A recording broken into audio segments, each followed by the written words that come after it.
13 American colonies won a war against Britain to become the first democratic government. Still threatened by foreign tyrannies, a constitution was proposed in 1787 to bind the 13 states into one vital nation. Some feared the document would lead to an American king. Others had faith in one man who could unify the nation and keep the dream of the American Revolution alive: George Washington.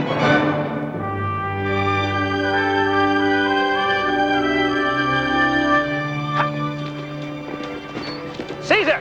Maybe Invincible Stilly will make royal gift to pick up his ears. Let him get a good smell of her. That's it. That's it. One last ploy. We'll entice His Royal Highness with this young Jenny here. If he becomes aroused, we'll quickly substitute the mare to be covered. That might work, sir. Mule, the animal of the future. Sir, this country already has a bountiful supply of jackasses. Those damn fool politicians who are trying to prevent the Constitution from being ratified by the states. I still can't believe that our own giants like Patrick Henry and George Mason still oppose this. It's ironic that war can bind men together only to have peace pull them apart. This new form of government, uniting 13 states into one nation, as called for in that Constitution, I believe is the last chance man may have to demonstrate that he's capable of ruling himself. Grandpapa! Grandpapa! How are the children's studies coming? Well, sir, young Wash is having some difficulty with his sums. He's as stubborn as the mule we hope to be born of this frustrating affair. Sir, you must lend yourself to the first years of any new government. Have you been talking with Mr. Hamilton? No. Mr. Madison? I may be a simple farmer, but I won't be pushed by anyone. Time for your ride? Yes, Grandpapa. All right. Jump across. Good girl. Young Wash, count the steps. 1, 2, 3, 4, 5.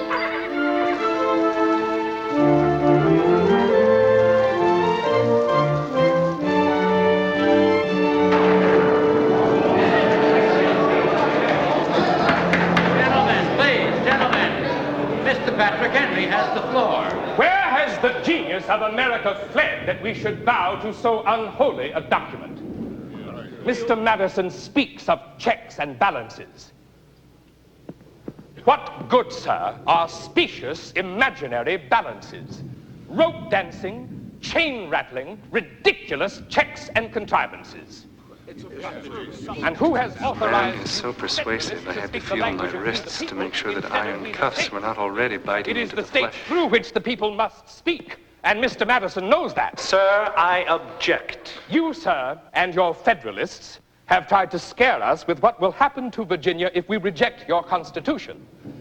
Maryland and Pennsylvania will descend on us from the north. The Indians will attack us from the rear, and Carolinians from the south, mounted on alligators, I presume, will destroy our cornfields and eat up our little children.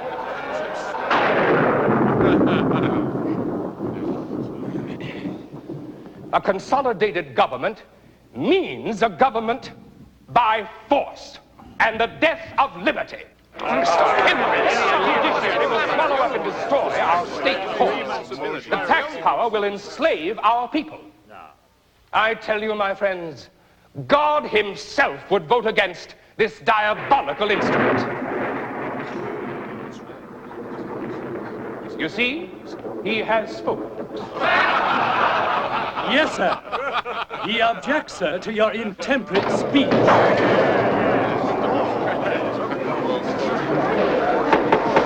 Gentlemen, let us adjourn till the Almighty allows us to hear our own voices, if not those of our opponents. I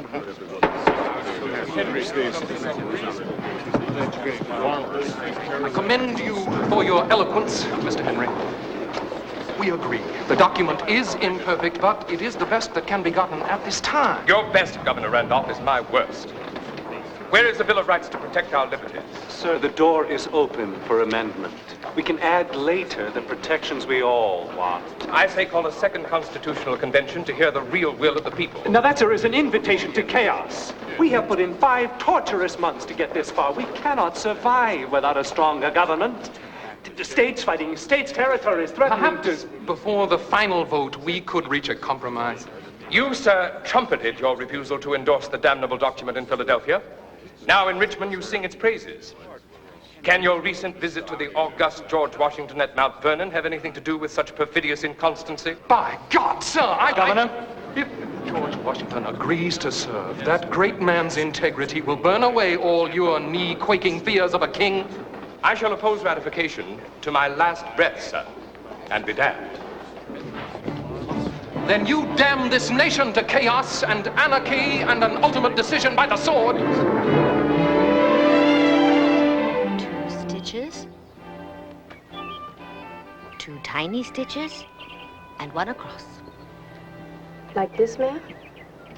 Excellent. Only you have clever fingers and a mind to match. You make it easy to learn, ma'am. Sir, Mr. Randolph's coach is approaching. Thank you. You're concerned about bad news from Richmond?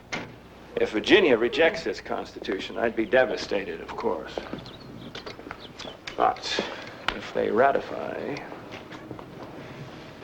He'll want you to serve the new nation.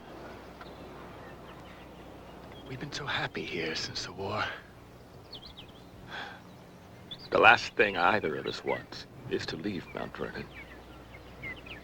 George, if you feel it's your duty... My duty is to you, and to Nellie and young Wash. With their father dead, they're very fortunate to have such a wonderful grandfather. You know, even if I did consent, I've led men in battle, but to be the chief executive of a new form of government, I'm not sure I'm the man. Oh, you are.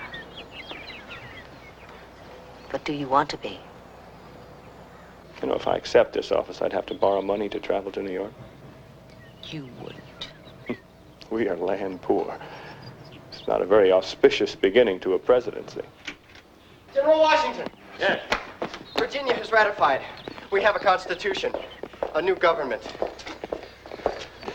General Washington, congratulations. And to you, Governor Randolph. Congratulations, sir. And to you, Mr. Madison, Mr. Monroe. Sir. And now the greatest challenge lies ahead of us. We are the only nation in the world without a king or an emperor. The Europeans predict we'll tear ourselves apart like wild animals. Rhode Island, New York, and South Carolina all threaten not to join the Union. Only George Washington, as president, can make us one nation.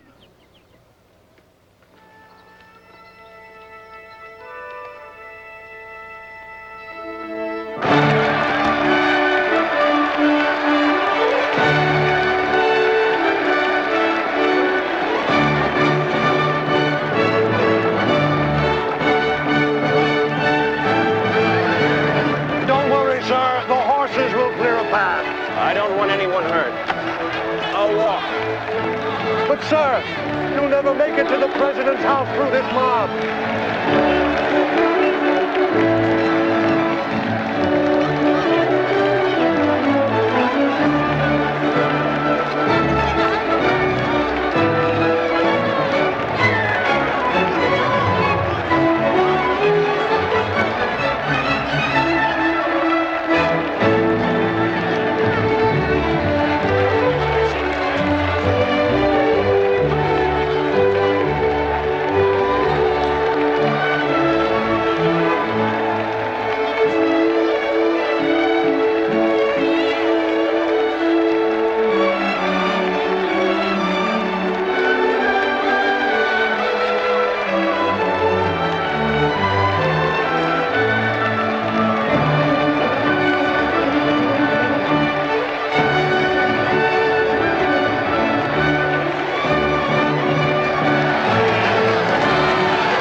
My God, what do they expect of me?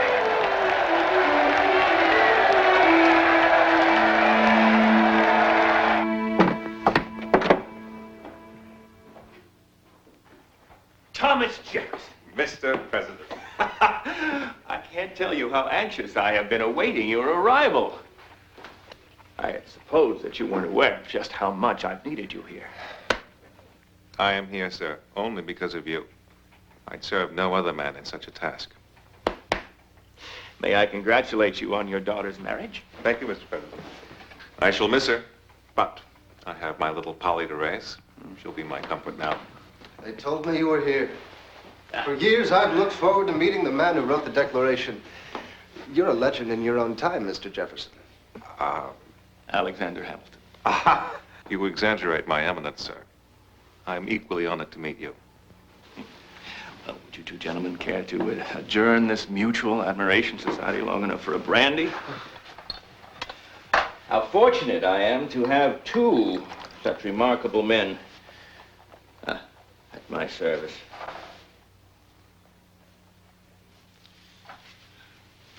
You see before you an aging general who, with your help, must learn as I go to be a president.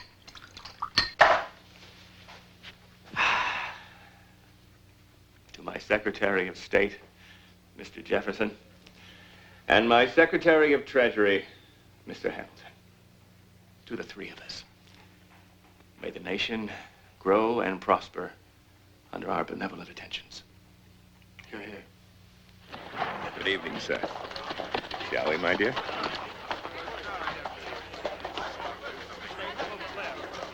Thank you, Mr. Hamilton. Good night, Mrs. Washington. Mr. President. Good night. Thank you.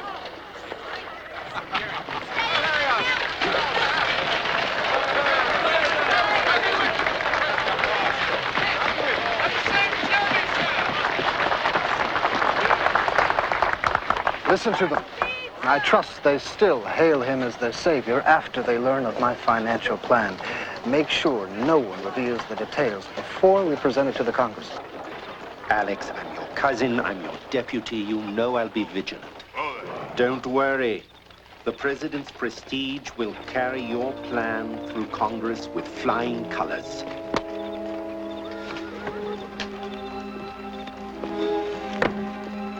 Good night, my friend. Good night, William.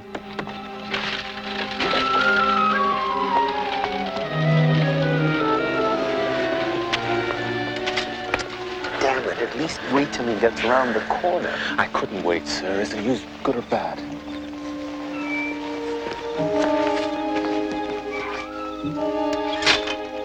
Better than good, Mr. Reynolds.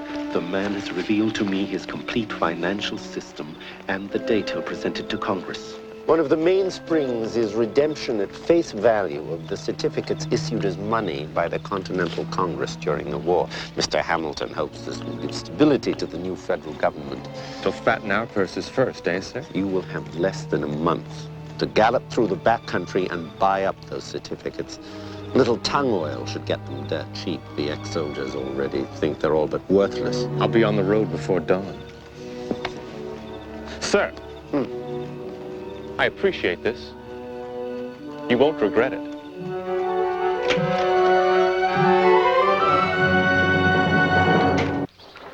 I'm not sure this is wise, sir.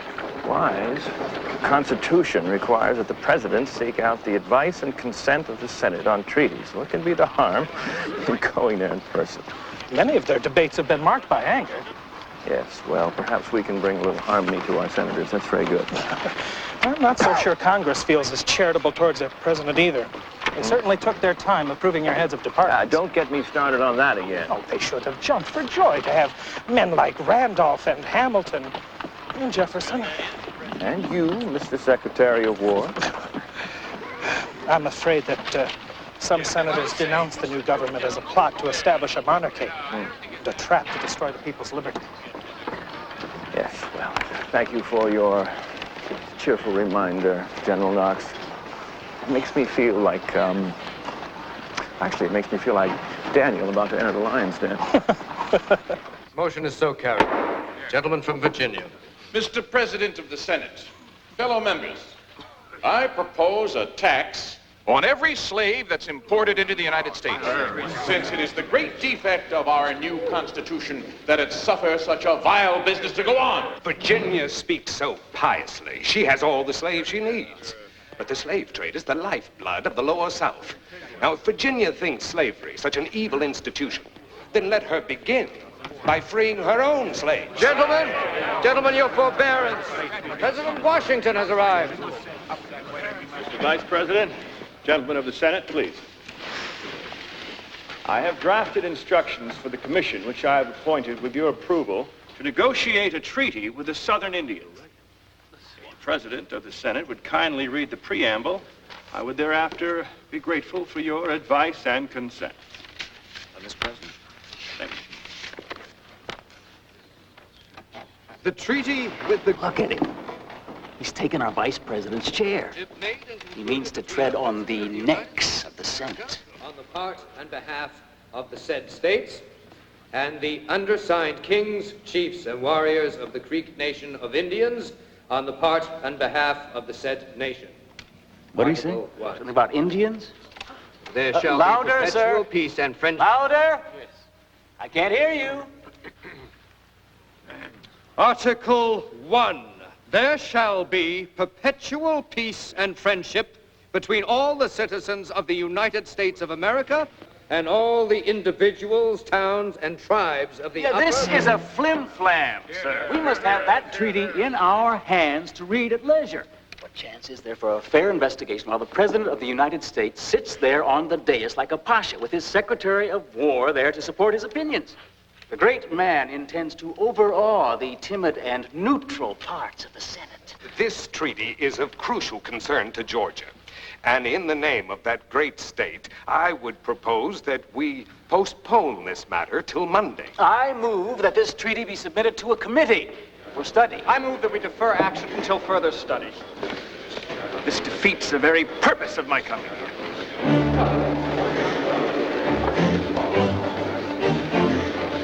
General Washington, sir.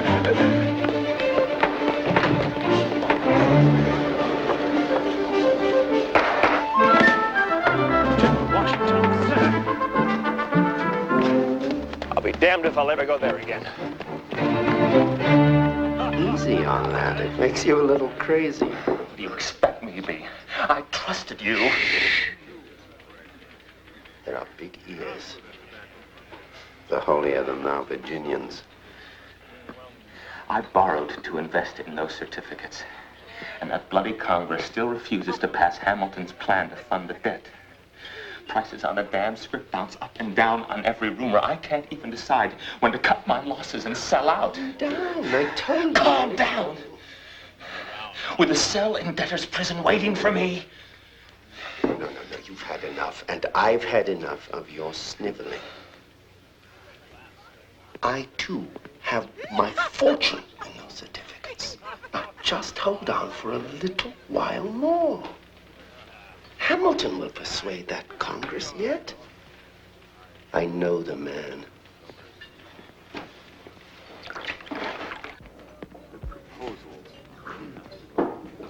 Look at them. Here, sir. Money sharks. Sweating and dealing in dark corners. I still believe Mr. Hamilton's plan for the payment of war debts is a sound one. Mr. Monroe, you cannot blame him for this epidemic of greed. I've always admired the man, for I'd not have worked so closely with him to ratify the Constitution. But now... What's his deputy doing in such company? He may be trying to control the more extreme speculation. Gentlemen, we cannot lose faith in Hamilton overnight. Give him the benefit of the doubt. I've had Monroe investigate rumors that speculators were taking advantage of inside knowledge. Sportsmen in every state have galloped over country roads trying to buy up as many certificates as possible before the farmer and the ex-soldier who earned them with their sweat and their blood discover that they might suddenly become much more valuable. My God, I'll not stand for it.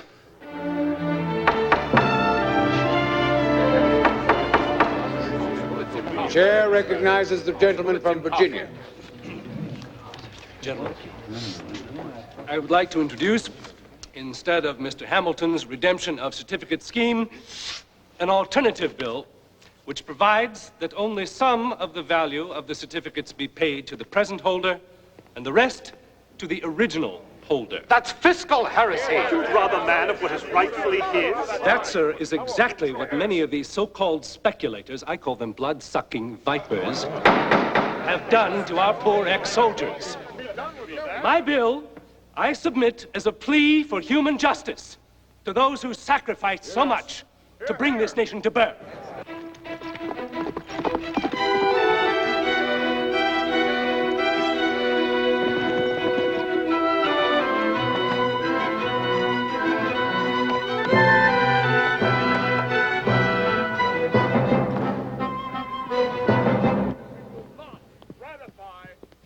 Mr. Madison, I've just heard of your proposal. I beg you, sir, in view of our friendship, to withdraw your bill before it comes to a vote. Mr. Hamilton, I cannot. Dutch bankers have invested in the certificates. If the government's promise to pay the current owner is not honored, the United States credit abroad will be destroyed. What do Dutch bankers mean to me? Did they fight to make this nation free? But how in God's name will we ever identify the original holder? It would be folly to try, and murderously expensive. What's one man's folly is another man's justice. Call them what you will. They take risks. They pour their profits into new enterprises, which, in the long view, will help the poor farmer more than a few acres or a new bed. And you can charm a bear from his honey, yet you can't stop your own deputy from consorting with those who would profit from your funding scheme. William Dewar is an honorable man. If you have any proof One of does any not wrongdoing... need proof to know the pig is at the trough. One can smell it. I resent that. Present it all you like, sir. But justice to the many takes precedence over any grandiose scheme to create wealth for the few. I will not withdraw my bill, Mr. Hamilton, and that is my final word. William. Come on.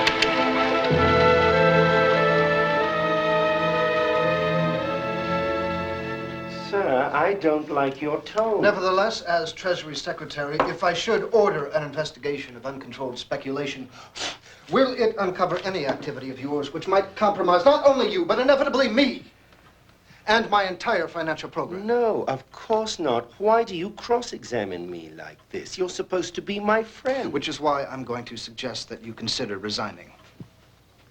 Sir? My sources tell me that Mr. Madison, as the new leader of the House, is investigating you. My God. If you're innocent, you have nothing to worry about. If you're not, indeed, call on God to help you, for I won't. I'm blameless. Good. I swear. I need no distractions of how to defeat Madison. The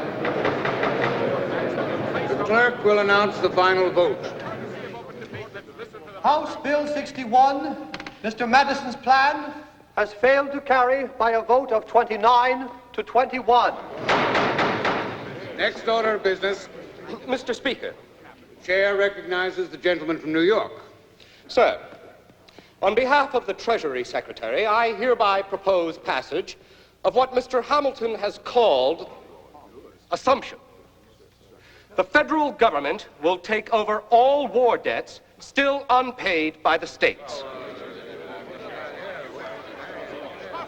I understand your outrage. Virginia has cleared up most of its war debts, and in effect, we would have to pay twice. But I caution you to give Mr. Hamilton a fair hearing. Oh, for God's sake, don't you think I have? There must be some way you can compose your differences. The president needs Don't tell me again that the president wants harmony. He can't have it. Not when a principle is at issue. Your Treasury Secretary wants not only to increase federal control, but to virtually eliminate states' rights. He can no longer pretend to be Virginia's friend. Nor mine. Urgent, Christopher. The president must be forewarned.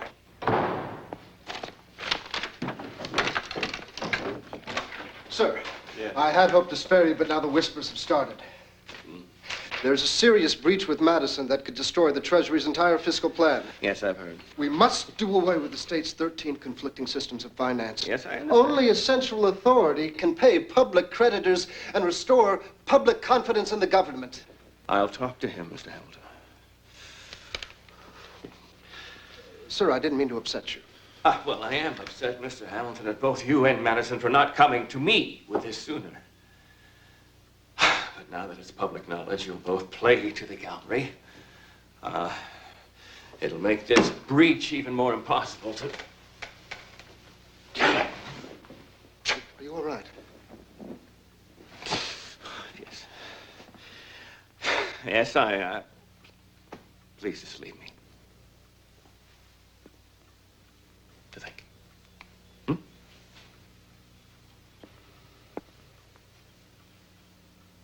Forgive me, Mr. President.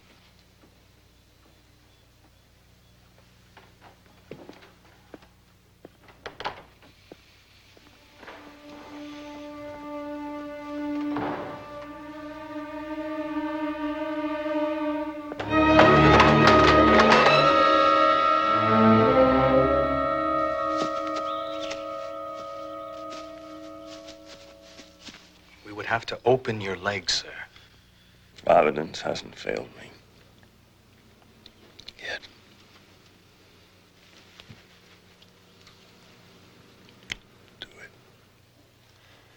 Mrs. Washington, you'll have to leave.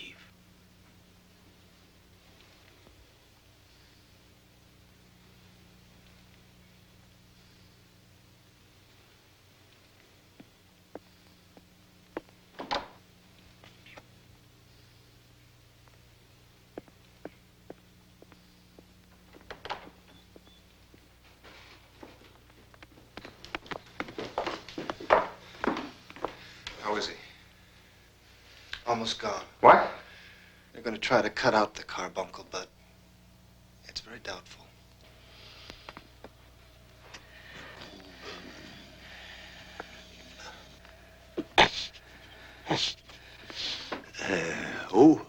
Lay it open a little wider, below the hip joint.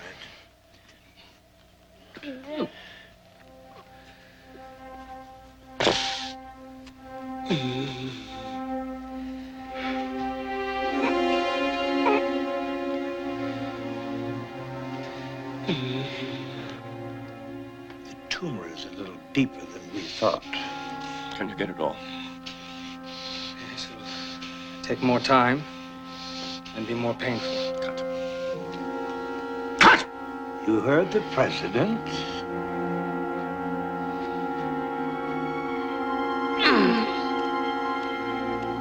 Deeper.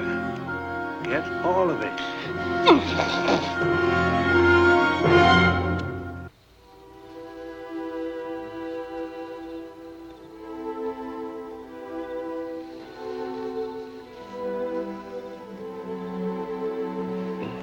Yes, well. Yeah.